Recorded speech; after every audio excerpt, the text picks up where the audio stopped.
حمزہ شہباز کہتے ہیں P T I کی حکومت میں ہمارے خلاف جھوٹے کیسز بنائے گئے اور ان کیسوں میں عدالت سے سرخرو ہوئے. جھوٹے کیس بنا کر قومی خزانے کو نقصان پہنچایا گیا. اس ملک و قوم کا وقت قیمتی ہے. ہم سب کو مل کر عوام کے مستقبل کے حوالے سے جامع حکمت عملی اپنانی چاہیے. اللہ کا شکر ہے کہ عدالتوں سے سرخرو بھی ہوئے. عمران نیازی کی جب حکومت تھی اس وقت بھی ایف آئی کا جھوٹا کیس تھا اور ان کی حکومت کے دوران ایف آئی نے کہا کہ ہمارے پاس کوئی ٹھوس ثبوت نہیں. اس میں بھی اور شہباز شریف صاحب باعزت بری ہوئے. تو جھوٹے کیس بنا کر قومی خزانے کو نقصان پہنچایا گیا, قوم سے جھوٹ بولا گیا.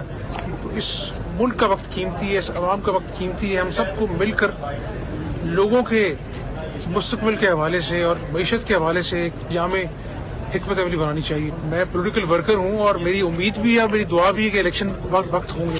اوورسیز بھی ان کا بھی بڑا حق ہے, لیکن آگے دیکھیں جس طرح الیکشن اصلاحات ہوں گی اس کے مطابق. میرا خیال ہے کہ لیول پلینگ فیلڈ جو ہے انتخابات کے فیئر اینڈ فری ہونے کے لیے ضروری ہے, اور جب الیکشن ہوں گے سب کو نظر آئے گا انشاءاللہ. سبسکرائب کریں اور بیل دبائیں تاکہ کوئی خبر رہ نہ جائے.